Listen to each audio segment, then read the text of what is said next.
All right. Half a day Guam and beyond. This is Dr. Luan Nguyen. Welcome to the Nugent Peak Performance Podcast. So we optimize mind, body, and relationships. So I'm here today with Dr. Placido Nicdao. He's a board certified chiropractor, and he has a specialty in chiropractic neurology. He's a graduate of Life University in 2011, and he's been practicing on Guam for the last 11 to 12 years plus. Since graduation, he moved to Guam about a decade ago. And today we're going to get into talking about Chiro as well as some specialty subjects that are nothing to do with medicine. But welcome to the show. It's finally good to have you. We've done a few shows like in your clinic, but we haven't done this format in a sit down. So I'm kind of excited about what we're going to talk about today. So yeah, welcome. Oh, thank you. I like your setup. It's really nice. Yeah. Y'all can't see it, but it's pretty cool. Yeah. Well, you've seen this place other times, but not in this kind of format, right? No. Yeah. So, like, before we get into, the meat and potatoes of things and really get in deep into the chiropractic care, I was always interested in why people choose the career they choose. What's your backstory and how did you get into this field of chiropractic medicine? Well, when people ask me this, I always go to the story that kind of got me interested in the human body. Yeah. I grew up in watching the kung fu movies, the Chinese theater on Sundays, and you always saw that one guy helping people, cracking their neck, cracking their shoulders, and they go right back. And, being someone that's very physical and injuring their body a lot, you kind of like, oh, I want to touch people and try to heal them. So as a very young person, I always wanted to be like a kung fu master or something, right, as a young boy. But then as I got older, time kind of takes you different places. But that was the main thing that got me into it. I wanted to help people with my hands. It's really a very simple story, actually. I grew up watching kung fu movies and watching the master guy fixing people. Yeah. Yeah. Okay. So, like, how did you find that link between watching that kung fu movie to actual chiropractic school? Like, did someone introduce you to that field, or like, there's still kind of a gap from there to there, right? So I guess when you're going, as you're getting older, you're working and you kind of get sucked away, you're working, you're not really focusing on your career. It was, I guess, when I was looking at going the Chinese style or going to the chiropractor, I was like, well, I'm American, I speak English, I don't have to learn a whole nother world. And I do like the sciences a lot, like physics, human body, just the sciences that are proven. I got very interested in that world because I almost got sucked into physics. I got sucked into chemistry. So I just kind of really liked the science and neurology and just seeing how cells move things around. So I think that was a big thing that got me. I want to do chiropractic because you're moving the bones around, you're manipulating, which of course, as someone that's never done it, you're like, I want to do that and help people. Yeah. But I think it was the science. When you're going through all the prereqs and you're doing all the biologies and anatomies, I just kind of got sucked into the world of the body and how the chemistry works around the biochemistries and all that. It was just really, I don't know, it just intrigued me. And also just playing, how you train your own body as a tennis player. You know how it is. You're playing with your own body, you're feeling it. So I've always kind of done that. So just those two kind of mesh very well together for me, like feeling. I had to say the word playing with the body, but you play with your own body, you're feeling it. And those two worlds just kind of, made more sense to me, just the science and the basics. I'm kind of a very simple person when I get down to it, yeah. Because there is no because a lot of practitioners, have a backstory of injury and coming back from life-threatening injury or something, right? But did you have an incident where you're injured or you had an incident and a chiropractor or some health practitioner helped you? Well, I did have tons of injuries, actually. So growing up, I was a Jackie Chan kid. That's what I like to call myself. I would do anything and everything. I would jump off buildings, I'll skateboard, jump off stairs, flip it, crash, get up, do it over and over and over again. So I had some really bad injuries when I was 18. My mom don't even know about these, actually. But one injury hurt my neck really bad where I fell on my neck, and I couldn't raise my head up without pulling my head down for about 8 years, from 18 to 26. So me, I'm always trying to fix myself. I got an MRI, I did all this stuff, but back in those days, I'm 47 now, That was when I was like 17, 18. That's 30 years ago. Yeah. So back in those days, get an MRI. But we know MRIs don't show much. So you're like, well, you're good, but I'm not feeling good. I can't raise my neck. I can't do anything. So I just pushed through it, doing yoga every day. I did yoga for 10 years and trying to fix my own neck. I went to chiropractic school. I got really bad headaches. I got a lot of things, but over time I started getting adjustments. I started doing better form. And then it fixed. That disappeared, and now I feel great. And of course, now I know you need to rehab, get that proprioception through the spine, which I'll talk about that later. But that's what I've had a lot of bad pains, like through all those mechanical injuries that I've had. I didn't know how to fix them, and no one knew how to fix me. And they didn't, with imaging, they never showed anything, right? So even when I went to chiropractors back then, I mean, I love my chiropractic field, but I remember him touching, and he's like, nothing's wrong with you. But I'm like, I'm not feeling good, doc. So even in the own field that I jumped into, there was a lot of things we didn't know back then. But now, as we know, with imaging, it's advanced so much, we can see electrical and molecular things and see things move. It can prove a lot of these things that we knew about, but we didn't have the ability to show it on an image, right? Yeah. But yeah, that was a big major for me. I couldn't even move my head up without grabbing my head down for 8 years, actually. Yeah. That's kind of like my shoulder story not too long ago. I had to do this just to put a shirt on. But okay, so yeah, that's a good story on how you got in. But I think a lot of people are wondering, like, even till this day, chiropractors been around for a good amount of time. How would you? How long? 1895. 1895. Okay, so yeah, 100 some years, over 100 years. I think still people are kind of unfamiliar. Like they might associate it with just cracking the neck or adjustments, but like, if you were to boil it down, what would you say chiropractic care is about? What's the philosophy? What's the kind of the science or mechanism of action that's happening in basic kind of right out of graduation kind of chiropractic care? Well, in school, we have a lot of debates, right? We call it the green books. So the green books are something that was written a lot during the beginning of chiropractic. So there's a lot of debate, right? And before you talked about mental impulses, you'll be looked at like a crazy person. Yeah. But now we know mental impulses are real. So, and then if you talk about electrical impulses, they're going to look at you kind of strange, right? So we always kind of teach about how we learned about the body.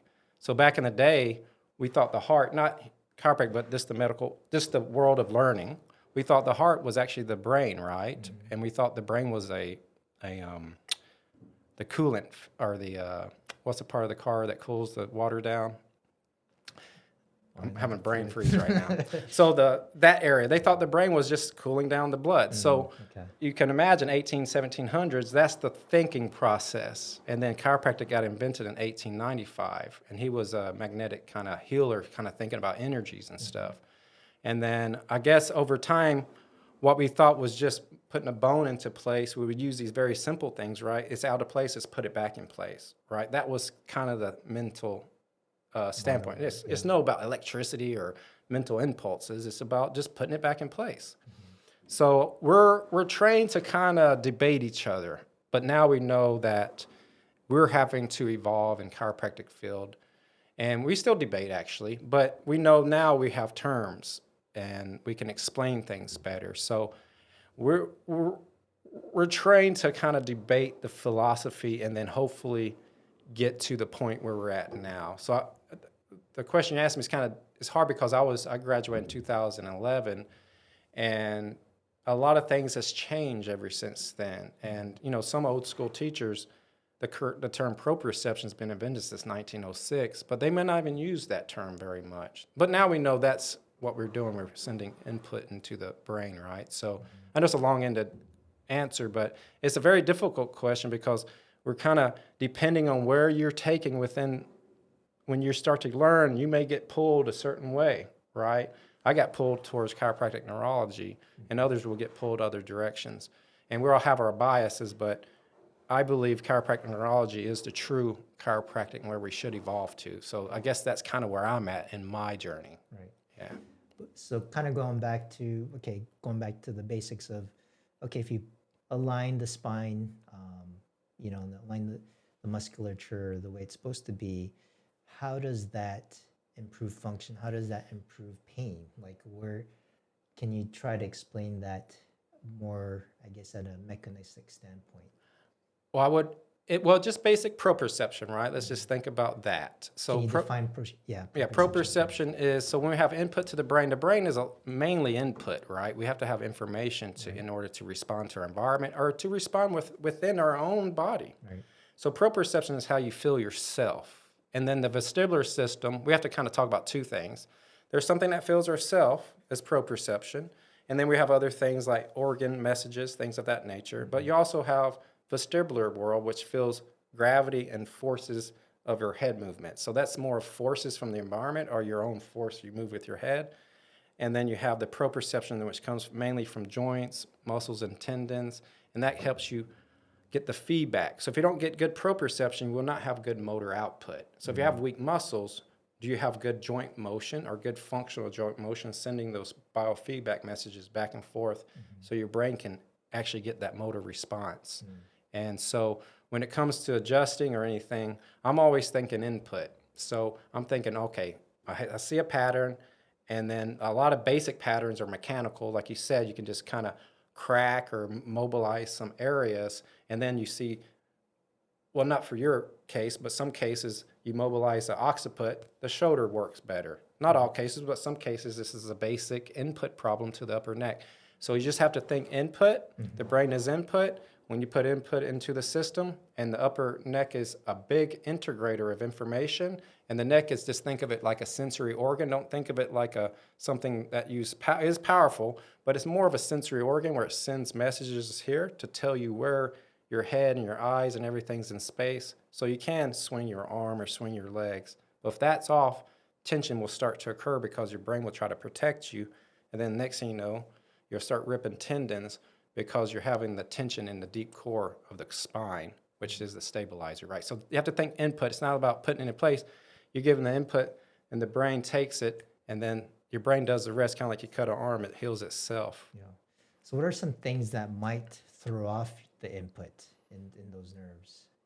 So going back to just the basic stress, then we're like, well, stress makes sense, but there's three kinds of stress, as we know, right? So this is the basic of chiropractic, where we talk about, mental stress, mental, emotional stress, physical stress, and then you also have the biochemical stress, right? So but also those three worlds. So it could be a repetitive motion, right? It could be eating bad. It could be breathing bad chemicals. It could be not eating the right nutrients. It could be having a bad mindset and just bringing tension into the body because you're thinking about something, you're cutting something, but your shoulder's rising while you're cutting it. So you have all these stressors that can affect and cause. So those are the causations, but you have to narrow it down. This is a physical, mental, emotional, or biochemical. And then you can go after those three worlds and figure out, hey, let's fix the causations, and then we can go after fixing the system. Okay. Yeah. So that's kind of a foundational thing. I guess still in the chiropractic world, there's some debates on, philosophy still. I guess there's some more old school versus new school chiropractic philosophy, but I found your specialty interesting. You've kind of done your base chiropractic philosophy, but you've added on a new specialization, which is chiropractic neurology. So how does that different, or is your approach a little bit more different since learning that field?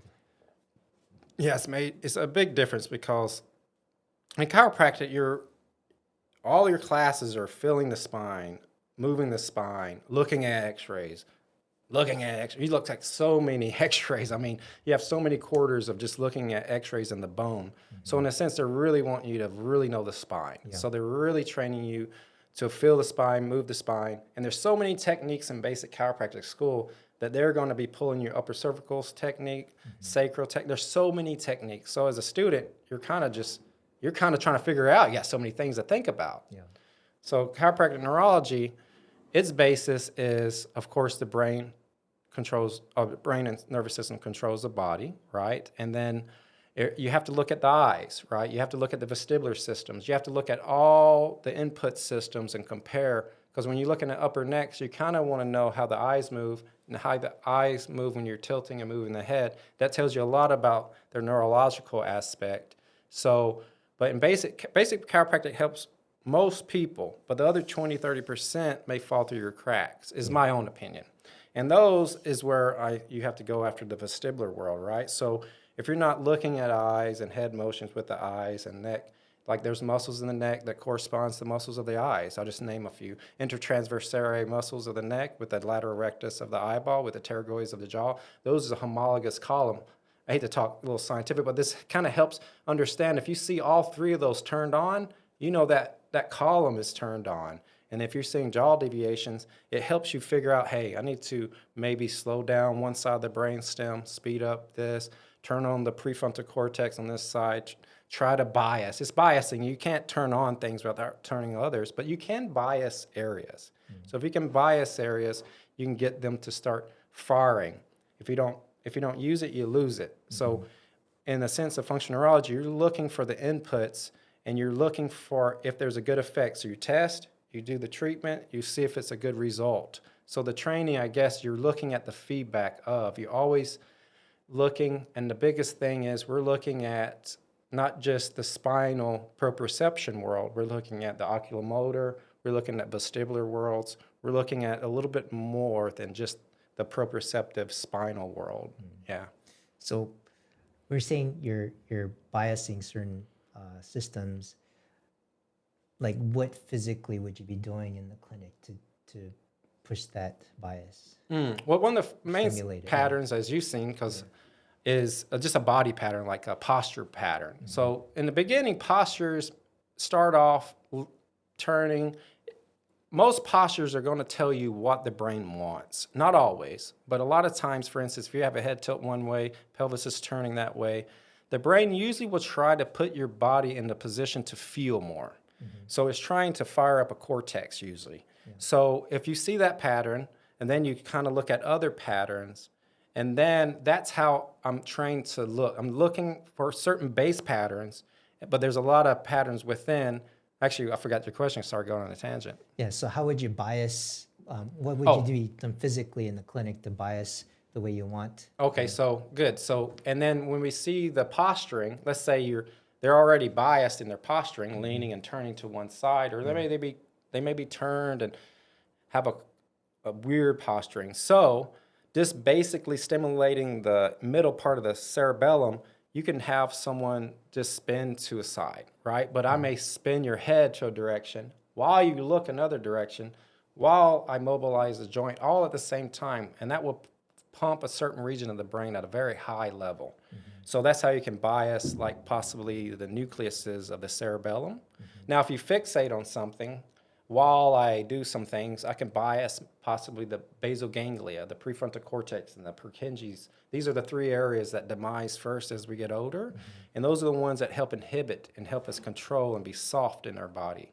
So you can bias many things these ways. And of course, when it comes to, for instance, if you have one eye's high, one eye's low, and when you're tilting, they're not really working good, there's more neurology within it. But you can have the patient help you bias by having them contract into a muscle and look a certain way and mobilize. So you can do on a hand-on style, there's a lot of ways to bias. But then you can also do basic, possibly do some saccadic movements to one side and pursuits to the other. So you can do a lot of eye things for the cortex and also. So there's a lot of ways to bias actually. So you mean, just for the audience, saccades and pursuits is just basically kind of forcing the eye to move in certain directions. Right, pursuits are kind of locking on a target like a bird in the sky. And then a saccade is like trying to follow a fly. You're darting your eyes around. Those are different kind of networking areas. So you can try to bias. We'll say networks because that's how we're using the brain now. We're talking about the brain as a networked event. And so all of these inputs drive our networks. So you can bias these networks as well. But women and men are different in their brain. So if you know that as well, women have more connections from hemisphere to hemisphere than men. But men have more connections from on the same hemisphere. So we have more connections in our own sided hemispheres. Women are better, or they have more connections this way. So there is things you have to know on a female to male basis as well, that they may not be the same as a male brain. So you have to know these other patterns within female and male as well, because that'll help you understand, hey, they might not have the same since their eyes may not work well or something, it may be a different network kind of vent. So you have to kind of use males and females, very similar, but there's differences in when it comes to connections of the brain, actually. Yeah. So we've been kind of talking about posture, right? And maybe just so the audience gets a better visual, the most common posture we think about is poor posture is kind of that slouching because you're always on the phone, your neck, chin tilts forward, and you're hunched over to the point that's almost you're in this kind of hunchback position. And we associate that with a lot of neck pain, trapezius tightness, right? And maybe the logical thing I might say as a physician is, okay, just get a posture brace and just wear a posture brace so your shoulders are back, or maybe on a PT side, do a little bit more row type exercises and strengthen the back end, or a lot more pec stretches, things like that. But when you see that kind of posture, like chronic, right? They're already physically hunched over. Like, what's your approach? Is there a different philosophy or how you approach that? Well, I'm looking at just length. If you can imagine from the tail to the tip of the head, or not tip of the head, the tip of the spine, and you try to just pull those two ends as far apart as you can without ripping things in between. Yeah. I'm more of this point of you want to have kind of almost like a J spine, Yeah. right? So you pretty much want to be able to load the spine, get into the spine. I call it the game chair, actually. You sit into your game chair, you get into your spine. But a lot of people connect their shoulder blades and chest and all that musculature to their spine, but in actuality, they're just pulling the muscles back. It's not really their spine they're playing with. They're playing with actually the muscles around the spine. Yeah. So a lot of us have trained to kind of do that, right? Even me. Because I remember when I was studying for my boards, like, because I'm hunched over studying for my USMLE all day long, and I was getting tension headaches every single day. So at that point, I bought a dowel wood, and I just taped it around my back. It forced me to like just sit up like this with my neck straight. Actually, that kind of helped, but going back to that's probably not what you'd necessarily recommend. So how would you approach it? I guess I always get people say, hey, I always say, hey, can you do a perfect plank on your knees? Like it tells me if you can open up your low back. A lot of people have the arch back, right? Yeah. But you want to be able to load your spine. So pretty much open the low back and then open the spine. So if your spine, a lot of people like to pull the blades back, but I can't even feel your spine anymore. And then like, I got pain. And here, sorry, not to mock you guys, but I have pain in here. And I'm like, well, you're kind of holding your muscles like that. So when it comes to posture, we need to get, in a sense, if you can just picture you on top of your spine, which is behind you, and then you get as long as you can. Even the classics of Tai Chi talk about tuck the dragon's tail, close the dragon's nape. They talk about all of these areas of opening up the spine. So you want to have good length. Even in the old arts, they talk about along the spine, along the life, right? So they were like, well, how do we do that, right? So that basic little thing, when you lay on your back, how much of your spine touches? So the goal would be to try to touch all your spine. Of course, a lot of people are going to be like, that's impossible. They've got so many bends and curves, right? But first things first, let's just open the low back, close the abdomen in front. Let's open up that first. Then we can start opening within here, open up the diaphragm ribs. So really just getting back into the spine is really what we need to do. And not to talk about you, but you're pretty good to be in your spine. So some people are natural in their spine, and it's helped them be very, I watch even some piano players, they're just sitting right in their spine, just walking around with their hands. So I actually watch a lot of people, even people that's riding a motorcycle, that's some guy that tears it up, but he can ride it really well. He's just bouncing his spine, jumping around. So it's, I like to watch videos and see, oh, they're really good. They're in their spine. Messi, he's in his spine. Ronaldo, he's in his spine. All these people are in their spine. So they're not doing this. They're just hanging out. Conor McGregor, he's in his spine. They're all in their spine. Best Muay Thai players in their spine. So it just makes sense when you start observing the people best that are in their spine. Yeah. Okay. So let's get a little bit more in detail. I mean, it's already getting kind of nerdy, but let's talk about my case. We're welcome to talk about my case because, as you know, in my previous podcast, I've had shoulder pain, tears in both shoulders, rotator cuff tendons, and it's almost like 7 months, 6 months of just pain, like chronic pain. Just putting on a t-shirt, putting on my seatbelt, reaching up for things was just super painful. So, I couldn't stand it anymore. So I was like, and I didn't really want a steroid injection at the time. So I opted for stem cell therapy. And I think that did play a part. I would say, that probably decreased some of that pain and inflammation. But I think I also attribute a lot of my pain relief to you too.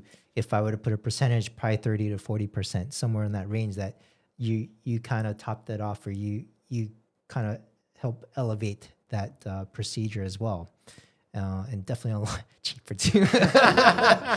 But like, it was amazing. I was like, yeah, people that might think it's hocus pocus, but like, just right after you helped me, I was like, oh, there's another patient similar in my boat, and I sent it to you, and they got better.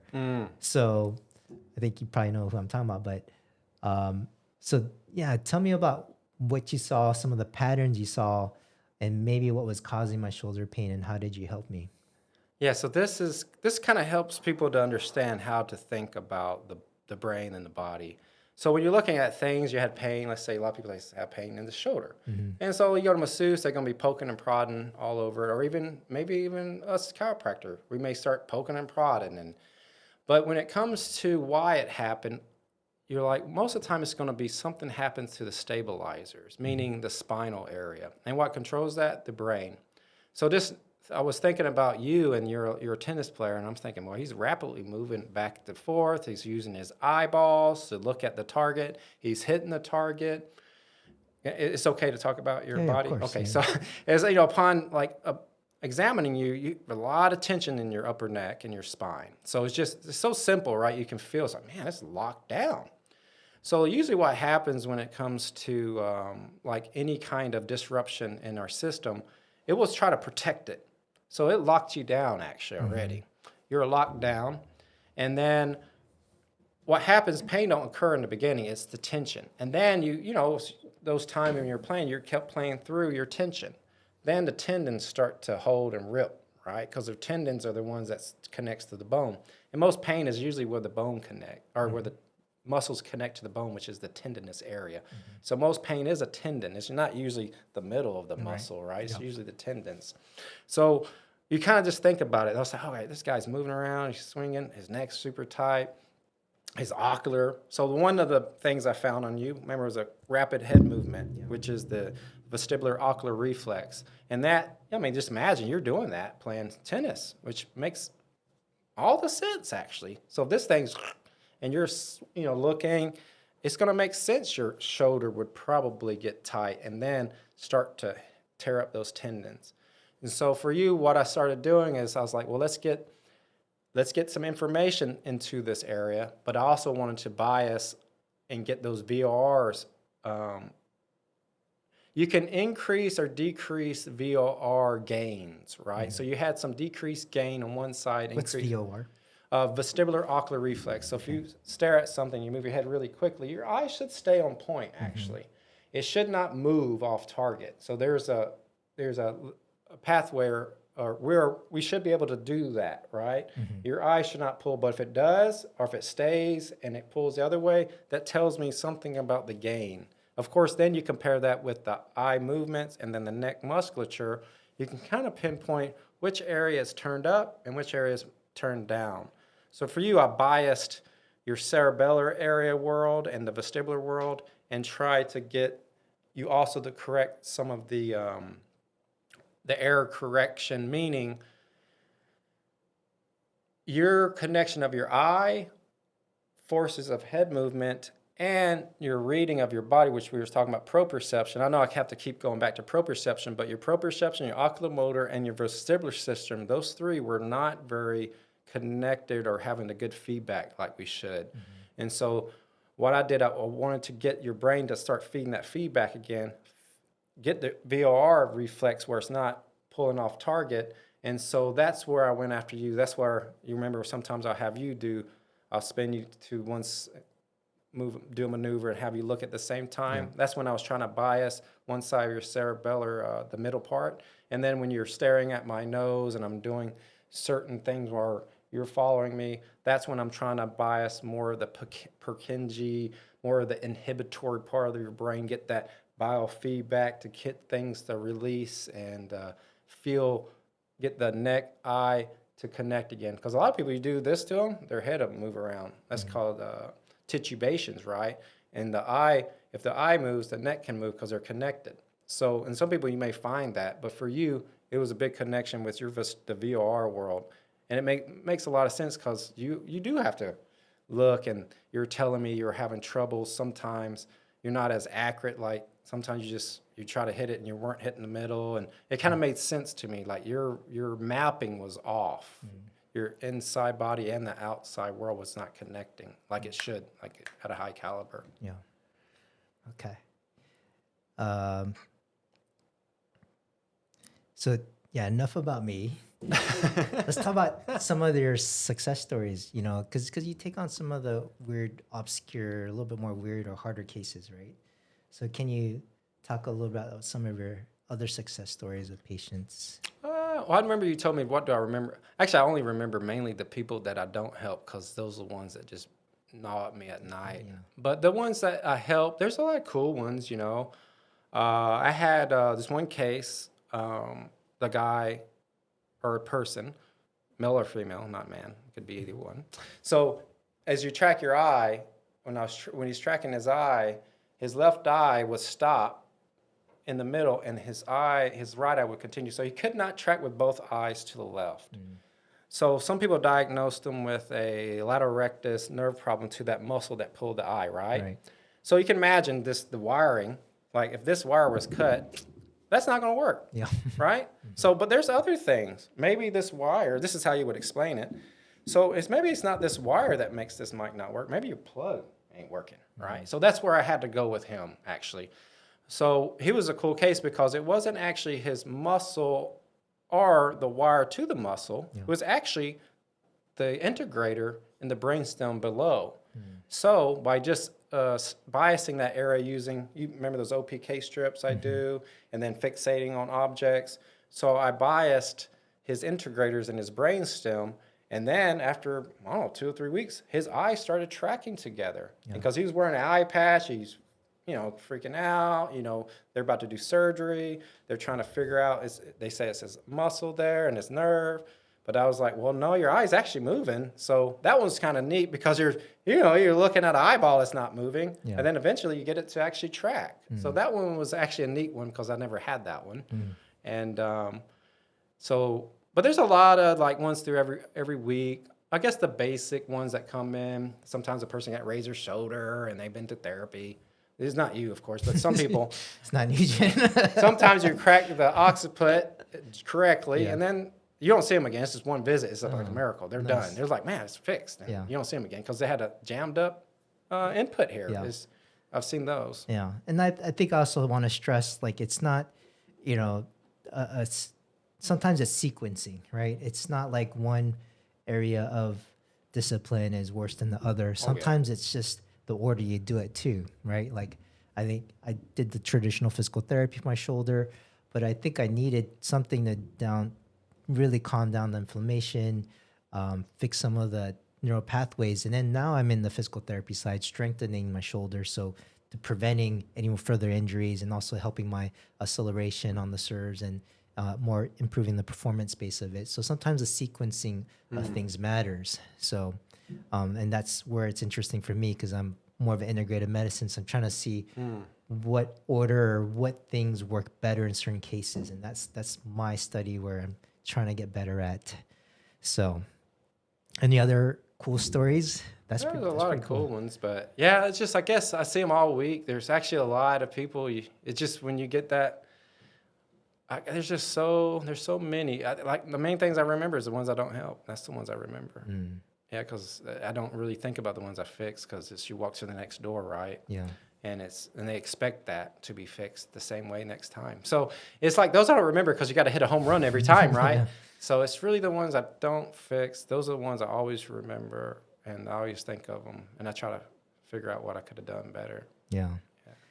So speaking of kind of integrated medicine, you know, the topic of acupuncturists, chiropractor, physical therapy, all the ancillary services kind of open up, and like, let's get a little bit political. uh, let's talk about Bill 276 38. That was introduced by Tina Munoz Barnes, right? I think you kind of went to, was it the court or Yeah, I did one of the hearings. hearings, right? Yeah. And I guess the sum of it was the bill was trying to introduce dry needling and spinal manipulation for acupuncturists. So that was kind of a, hot topic about a month or two ago, maybe about a month ago. So yeah, what happened at the hearing, and I guess what was your stance, or what were you trying to convey on the behalf of, I guess, the chiropractors? Actually, I turned in a written. I didn't actually talk. I sat and listened, and I guess the big deal is, I love acupuncture. Sure, I'm friends with them, and I guess the segue is physical therapy, acupuncture, and chiropractic. We're very similar. We work physically hard, so it's really, I want to be more to build things with each other and try to promote bigger things for us. So I guess going back to it though, I guess the bill is trying to get it where, in a sense, the needle would be protected, meaning dry needling can't be done unless you're an acupuncturist. And then manipulation, acupuncturists can do it just because of their history. They can or can't? Oh, they can under the bill. Like they can just right. start Under to the bill, do yeah, it. yeah. I guess my just thinking of it, just not in an emotional way, I just thinking objectively, I'm just thinking, well, I've always wanted just to have accountability, and then you have standards, right? The whole, not to talk about myself, but the whole reason I got a diplomate in neurology is because it's international and nationally accredited. So I can prove to people, hey, it's went through the standards of accreditation. It's national and internationally accredited, guys. Yeah. So I'm very proud of that. So on Guam, I kind of want the same thing where dry needling, let's just do the gold standard. If we can meet the gold standard as a chiropractor or as a physical therapist, or acupuncturist already has that through their training, then let us have it. Same thing as an acupuncturist. If you can show us the standards, the gold standards, and which that's a little trickier, right? Because that's kind of almost owned by the chiropractic profession. But I'm not the kind of gatekeeper kind of mentality. Right. I'm thinking you put the work in, you got credentials. Well, let's get you can get the training, right? So as long as you get the training and show that gold standard, well, let's be okay with it. But you can't just write a bill and say, you can't do this, but I can do this. Right. I just feel like that's almost like you're playing two sides. You say no one can do the needles, but we can also do the manipulation. Well, there's got to be standards there, because now it's like we have to almost protect it a little bit as a chiropractor, because that's our world, right? It's like that's what we've been, that's what people hate us about it and they love us about it, right? So it's our thing. So it's not that we want to be a gatekeeper. It's just, let's set some good gold standards. They're all over the world. We can go with good gold standards and just get the credentials and then prove that you have it. So that's my take, but it's kind of, the bill kind of just says you can just, as an acupuncturist, you can manipulate, and if you're not acupuncturist, you cannot do needles. So it's almost, it's almost passing the whole rationale of even having accreditations, right? So I guess for me, it's like, let's just have good standards, and let's make Guam, we have such a good system, and we can show how it can work, because Guam's such a small system. We can build little systems into it and show the world, hey, we can work as a team. And physical therapists, chiropractors, and I always think we're kind of very similar. We do very similar things. We touch people. We're very similar. So I don't know why we want to fight each other. I feel like, why don't you just come on my side? Let's just fight for something. That's how I feel about it. All right. Yeah, so is that still being kind of overlooked so at? So far, I feel like there's been some talk that maybe the bill's just dead at the moment, but we're still kind of watching it and stuff like that. All right. So we'll stay tuned. We'll keep up to date on that. So, interesting thing there. And the last topic, which is absolutely nothing about, or it can lead to be related to medicine, but I got to know you a lot, or your interest in crypto. We talked about it a lot before, and still do that to some point. But like you put a lot of time into I did. Or have. I do. cryptocurrency and um, you know, most people think of cryptocurrency as just kind of a basically almost like a foreign money exchange also, or just store value of money, right? I think that's what most people think of, just Right. Bitcoin.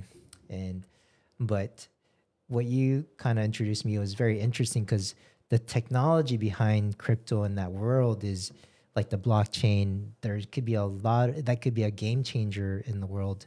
So can you tell me a little bit about the technology behind crypto and how it can maybe potentially change the world? Yeah. So the crypto, I guess everyone usually gets in with the Bitcoin world, right? Right. So I was like, I saw Bitcoin, people talking about it for many years. 2017, I was like, well, let me actually learn about it. So Antonopoulos, a lot of people know if you've seen Bitcoin, you start with Antonopoulos. He just teaches you what does it even mean? What does decentralized mean? What does trustless state mean? What does borderless? So you get all these concepts in your head. So when I first saw it, I was like, well, what is it? I can send payments back and forth. Whoop-de-doo. Yeah. So I guess I'm going to tie it into the nervous system because it's very similar to how the brain and nervous system works. That's why I like the blockchain world or the crypto world or that world of decentralization, because it works very similar to how we work in our brain. It has networks. So anyways, got into Bitcoin or learning about Bitcoin. I got destroyed in 2017. A lot of people here in Guam probably went to the USI thing. That's the people that was taking people's money, getting and they left. They took everything. Yeah, well, we lost a lot of money too.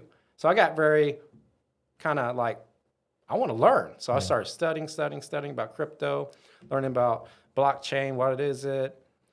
So long story short, crypto right now is about to have it's already rallying hard. Stocks are on crypto now. You can buy stocks on Solana. You can buy real world assets, gold, silver. It's moving so fast in the last month, actually, and especially with the AI world. So I guess with the crypto, it got me first just looking at the concepts. And then when I saw decentralized, I'm going to tie it into our brain and cells in our body. Our cells in our body has a memory of everything, right? The genetics are in each cell. Each cell has DNA. Right. They have a blueprint in a sense of its experiences, all of them. Yeah. So in a sense, they all have a stored information of the whole, right? And it's decentralized. You got information is shared. Yeah. So that's how the information is shared in the blockchain world. It's not one area that has information like a building in J.P. Morgan's big giant building, and then if the server fries out, what happens to all the information? All gone. Yeah. It's gone. It's happened before. You can look. It's happened actually, I think 2 years ago. They lost a lot of paperwork. I wonder why. Sometimes conveniently. Yeah, very conveniently, right? So the decentralized world, it puts that information in lots of areas. So let's say it's in 10,000 areas. That information, when you send whatever coin or whatever, it's stored in all 10,000 spots or 3,000 spots. So as long as you have one of those 3,000, you have the memory, and you can always have the history of. So that's where it shows proof, transparency, and accountability.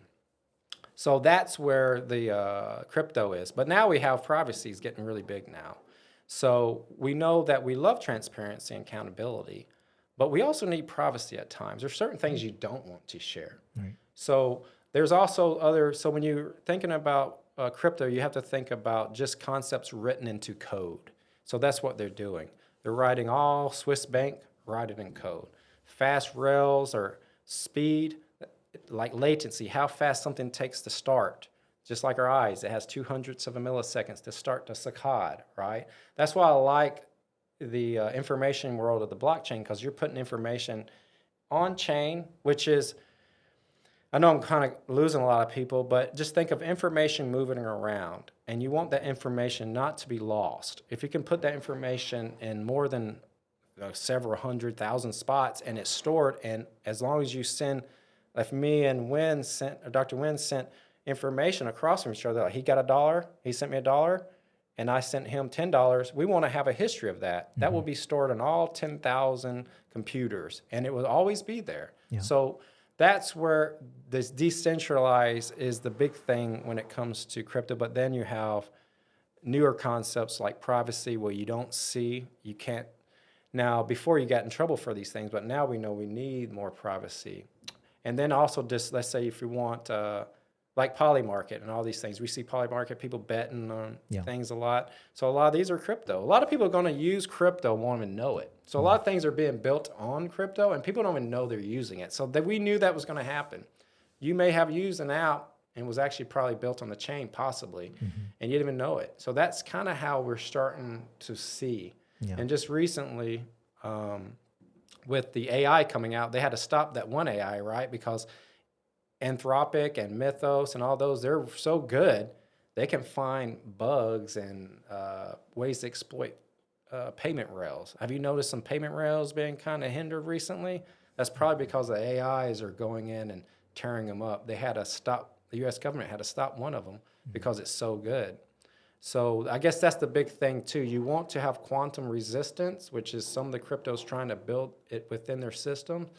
And then you got AI coming so fast that quantum computers could be possibly built faster than we thought. So you have to kind of protect that information. So I guess crypto, it's very needed for the AI world to make sure we protect our information, actually. Yeah.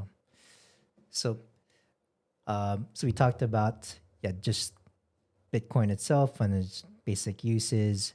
We talked about in a way we have the ability to store information without losing all of that in that technology. But what are some other things that you see even now or maybe coming in a new future that would change in terms of technology, whether it's gaming or how we do just different, how we function in life and Well, actually, a big one now is when it comes to gaming, a lot of times you can see what other people are doing. You can figure out their configurations. But they also have privacy. RCM is one that's out now. It's got gaming.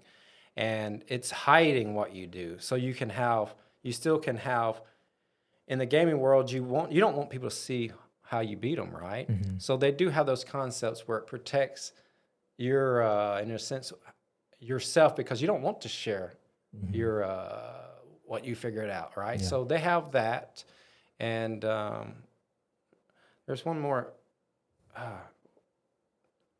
Ask your question because I had one more big one. Yeah, other uses for blockchain and crypto. Yeah. So SpaceX just came out on their stock. They got an IPO, right? So that just came out, correct? Right. But that's on Solana. You can buy and sell short, long SpaceX 24/7, 7 days a week now. You don't have to be in the stock exchange anymore. So SpaceX is now on crypto 24/7, 7 days a week. It never sleeps. It just happened 3 days ago. This is how fast it's going to happen. Yeah. They say all at once. It's starting to happen at that all at once stage. So that's the big boy right there. We're seeing big stock coming on to, well, I have to say Solana because Solana is the one that's doing it. Yeah. Solana has been putting stock in real world assets on. It's happening as we speak. So that's where it's kind of happening, and people are like, what's going to happen? It's actually is happening very fast because SpaceX is on Solana now. You can buy and sell that stock, short it, long it, margin out. You can do margins. I'm not a trader, but I know the concepts of. Yeah. So TradeFi had to sleep on the weekends, but crypto's taking over the TradeFi world. Yeah, they're taking their rails. That's why you saw Coinbase recently with the JTX and all the stock and the commodities and all that. It's all will be on chain. It's called all on chain. We're bringing everything on chain. Not we, but I'm just part of that world. I just speak like a cult member, but we're bringing it on chain. Yeah. Right. Yeah. And do you foresee anything how this technology will be used in the medical world, whether it's like maybe medical records or anything else you see on the healthcare side? I think the AI world is big on that because you're having the computation stuff, right? Even the coders with the, what was that one that just came, not Cursor, but the one that just came out and they stopped it. But the Fable, I think it was Fable. But there's a lot of AIs coming out for the coders, and that was the big boy. So when it comes the coders, I get lost sometimes. What did you ask me again? You got so many things I'm thinking about. Yeah. So how does maybe crypto or even AI integrated with it will change healthcare, or what use can it be used? Whether it's like medical records. Well, there is a lot of already you seeing like crypto doing like marriage licenses and things of that nature, putting it on chain. You see a lot of that, just the history putting it on chain. So that's a big major, so you don't lose information, right? Yeah. So that's something it does pretty well already. There's so many things because it's kind of like what we do now, like when you call on the phone back and forth. All of the things we're doing on the centralized tech, we're going to be doing on the decentralized tech, because that computer system is not perfect, but it's way stronger than a centralized system.